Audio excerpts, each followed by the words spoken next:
नमस्कार, मी मृणाल संतोष पंडित आज आपल्याला घेऊन जात आहे जे हॉस्पिटल ओपीडी नंबर 1 ज्येष्ठ रुग्ण वैद्यकशास्त्र ओपीडी येथे।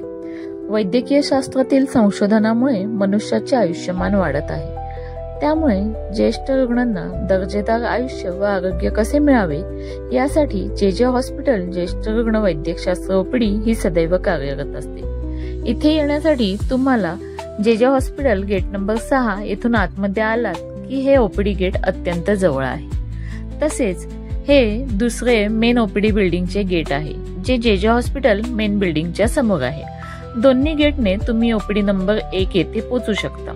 परंतु इथे येण्यासाठी तुम्हाला ओपीडी 11 येथे उपलब्ध असलेल्या ज्येष्ठ नागरिकांच्या खिडकीतून केस पेपर घ्यावा लागतो। ते घेऊन तुम्ही ओपीडी 1 येथे पोहोचता।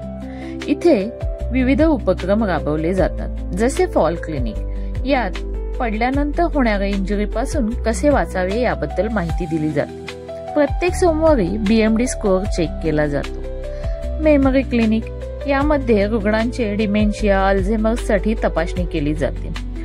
तसेच युरिनरी इनकॉन्टिनन्स क्लिनिक देखील राबवले जाते। इथे समोरच रजिस्ट्रेशन काउंटर उपलब्ध आहे। इथे येणाऱ्या रुग्णांचे रजिस्ट्रेशन केले जाते।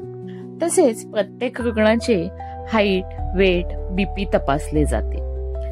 इथे जे वैद्यकीय अधिकारी उपलब्ध असतात ते रुग्णांना तपासून त्यांना वैद्यकीय उपचार देतात, त्यांचे काउन्सिलिंग करतात। तसेच गरज पडली तर त्यांना कक्षात दाखल देखील करून घेतले जाते।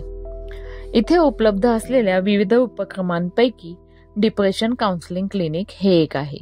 सध्याच्या विभक्त कुटुंब पद्धतीमुळे ज्येष्ठ रुग्णांच्या आरोग्याची हेळसांड होते, त्यामुळे ते डिप्रेशनचे बळी ठरतात।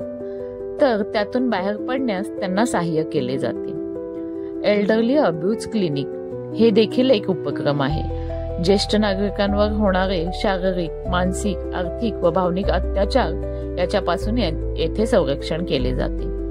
तर अशा रुग्णांना येथे सेवा दिली जाते, काउन्सिलिंग केले जाते, फॉलोअप, तसेच गरज पडली तर लीगल एड देखील उपलब्ध केले जाते। न्यूट्रिशन क्लिनिक देखील राबवले जाते।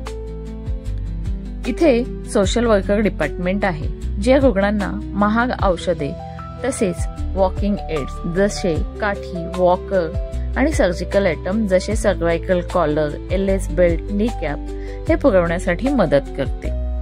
तसेच हेल्पेज इंडिया ही एनजीओ फ्री मेडिसिन आणि काउन्सिलिंग साठी मदत करते। जे हॉस्पिटल हे सदैव ज्येष्ठ रुग्णांच्या आरोग्याबाबत जागरूक असते।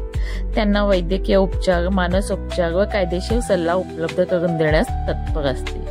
सामाजिक पुनर्वसन करण्यास एनजीओ मदत करतात। तरी तुम्हाला अधिक माहिती हवी असेल तर स्टे ट्यून। थँक्यू।